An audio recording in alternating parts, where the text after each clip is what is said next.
Saudi अरब के king Salman बिन अब्दुल अजीज अल सऊद की तबीयत खराब चल रही है।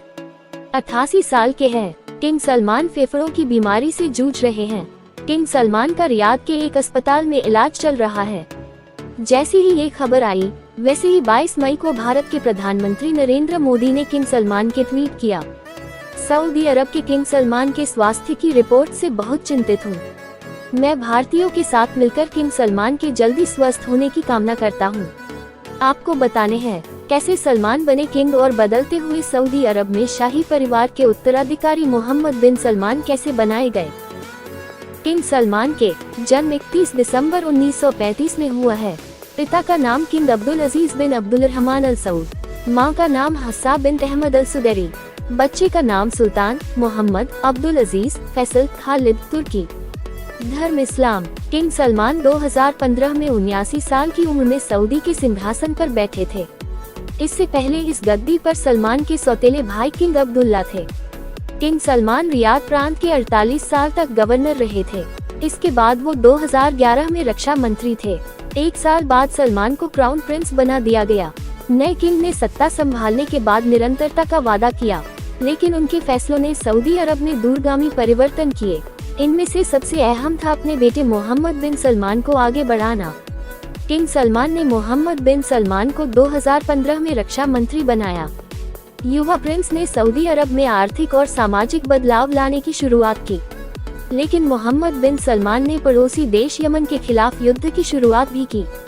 इस कारण मानवीय संकट भी पैदा हुआ।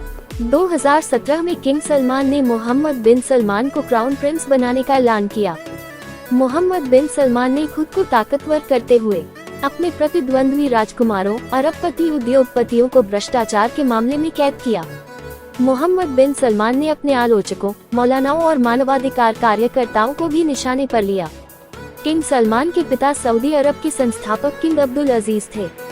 उन्हें इब्न सऊद के नाम से भी जाना जाता है। इब्न सऊद की पत्नी हस्सा अल सैदुरी थी और सलमान इन्हीं दोनों के बेटे थे। इस दंपति के 7 बेटे थे और उन्हें सुदैरी साथ भी कहा जाता था। शाही परिवार में ये गुट मजबूत होता चला गया, जहां सिंहासन एक से दूसरे को मिलता रहा। सलमान के सगे बड़े भाई फहद 1982 से 2005 तक किंग रहे थे। 2 अन्य भाई सुल्तान और नईफ क्राउन प्रिंस थे। सलमान 7 भाइयों में सबसे छोटे थे। 1954 में वो तब राजनीति में घुसे जब उन्हें रियाद का डिप्टी गवर्नर बनाने का ऐलान हुआ। अगले साल सलमान का प्रमोशन हुआ और वो गवर्नर बन गए। वो 5 साल तक उस पद पर रहे, जिसे देश का सबसे अहम पद माना जाता है। 3 साल के अंतराल के बाद वो इस पद पर दोबारा आए। इसके बाद सलमान ने रियाद को छोटे रेगिस्तान वाली जगह से आधुनिक शहर बना दिया। ऐसा शहर जहां इमारतें, फास्ट फूड की दुकानें और यूनिवर्सिटी थी। 2007 के एक लीक दस्तावेज से पता चला कि किंग सलमान ने कहा था कि लोकतंत्र को सऊदी अरब पर थोपा नहीं जाना चाहिए। सलमान ने इसके लिए अमेरिकी शीत युद्ध का हवाला दिया था। एक दूसरे दस्तावेज के जरिए ही पता चला कि विशाल सऊदी परिवार में हुए कई विवादों को सुलझाने में सलमान की अहम भूमिका रही। चूंकि शाही परिवार इतना बड़ा और जटिल रहा कि ऐसे विवादों को सुलझाया जाना भी एक अहम बात है। सलमान ने कई तरह के कारोबारों में भी रुचि दिखाई। कुछ को पहचान भी मिली, लेकिन सऊदी में उनकी भूमिका 2011 में अहम हो गई। सुल्तान की मौत के बाद किंग अब्दुल्ला ने सलमान को रक्षा मंत्री नियुक्त किया। इससे सलमान के कंधों पर ये जिम्मेदारी आ गई कि वो अरबों रुपए की हथियारों से जुड़ी वो डील कर पाए, जिससे सऊदी और पश्चिमी देशों के बीच रिश्ते मजबूत हुए। नाइफ की मौत के बाद 1 साल के भीतर सलमान क्राउन प्रिंस बन गए। 2013 में सलमान ने अपनी तीसरी पत्नी की सबसे बड़े बेटे मोहम्मद को क्राउन प्रिंस की कोर्ट का प्रमुख और विशेष सलाहकार नियुक्त किया। मोहम्मद को मंत्री का दर्जा हासिल था। किंग अब्दुल्ला की तबीयत जब बिगड़ने लगी तो सलमान ने उनकी कई जिम्मेदारियों को उठाना शुरू कर दिया। सलमान ने मौजूदा नीतियों को ही आगे बढ़ाने की बात कही। ये नीतियां सऊदी अरब के बनने से चली आ रही थी। जैसी उम्मीद थी, किंग सलमान ने अपने सौतेले भाई मुकरिन को क्राउन प्रिंस बनाने का ऐलान किया। सलमान ने अपने बेटे मोहम्मद को रक्षा मंत्री बनाया और नाइफ के बेटे मोहम्मद बिन नाइफ को डिप्टी क्राउन प्रिंस बनाया। इस फैसले ने कई लोगों को चौंकाया। मोहम्मद बिन सलमान ने बतौर रक्षा मंत्री सबसे पहले यमन पर सैन्य अभियान शुरू किया। हूतियों ने यमन में विद्रोह कर दिया था और राजधानी पर कब्जा कर लिया था। इस कार्रवाई के खिलाफ सऊदी का साथ कुछ अरब देशों ने भी दिया। 5 सालों में इस अभियान के कारण जमीनी हकीकत में कोई बड़ा बदलाव नहीं आया। वहीं यमन के लाखों लोगों को अकाल की ओर धकेल दिया गया। अप्रैल 2015 में मोहम्मद बिन नाइफ को पद से हटा दिया गया और मोहम्मद बिन सलमान डिप्टी क्राउन प्रिंस बन गए। 1 साल बाद मोहम्मद बिन सलमान अपने प्लान विजन 2030 के साथ आए।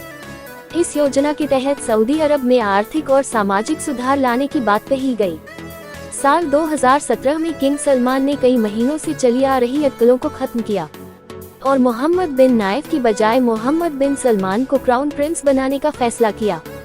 मोहम्मद बिन नाइफ से गृह मंत्रालय भी छीन लिया गया। मोहम्मद बिन नाइफ को घर पर नजरबंद रखा गया। मोहम्मद बिन सलमान ने क्राउन प्रिंस बनने के बाद आर्थिक और सामाजिक सुधारों की दिशा में काम करना शुरू किया। मोहम्मद बिन सलमान को अपने विरोधियों की आवाज दबाने और सत्ता पर दबदबा कायम रखने वाला शासक भी कहा गया। 2018 में कई महिला मानवाधिकार कार्यकर्ताओं ने पुरुषों को गार्डियन मानने वाली व्यवस्था को खत्म करने के लिए अभियान शुरू करने की बात कही। ये वही महिलाएं थीं जिन्होंने किंग सलमान के महिलाओं के गाड़ी चलाने पर प्रतिबंध हटाने के फैसले का स्वागत किया था। मोहम्मद बिन सलमान को दरकिनार करने की कोई कोशिशें नहीं हुई और वो ही देश पर अपने अधिकार को बनाए हुए हैं। मार्च 2020 में शाही परिवार के 3 राजकुमारों पर राजद्रोह केस दर्ज किए गए। इनमें मोहम्मद बिन नाइफ का भी नाम था और किंग सलमान के इकलौते बचे भाई अहमद का भी नाम था। इन रिपोर्ट्स के आने से ये कहा जाने लगा कि मोहम्मद बिन सलमान अपने बूढ़े होते पिता की मौत और किंग की कुर्सी संभालने से पहले ही अपने विरोधियों को रास्ते से हटा देना चाहते हैं। सऊदी अरब के प्रिंस के बारे में ये जानकारी आप लोगों को कैसे लगा, मुझे कमेंट बॉक्स में जरूर बताएं। वीडियो अच्छा लगे लाइक करें, शेयर करें, सब्सक्राइब करें।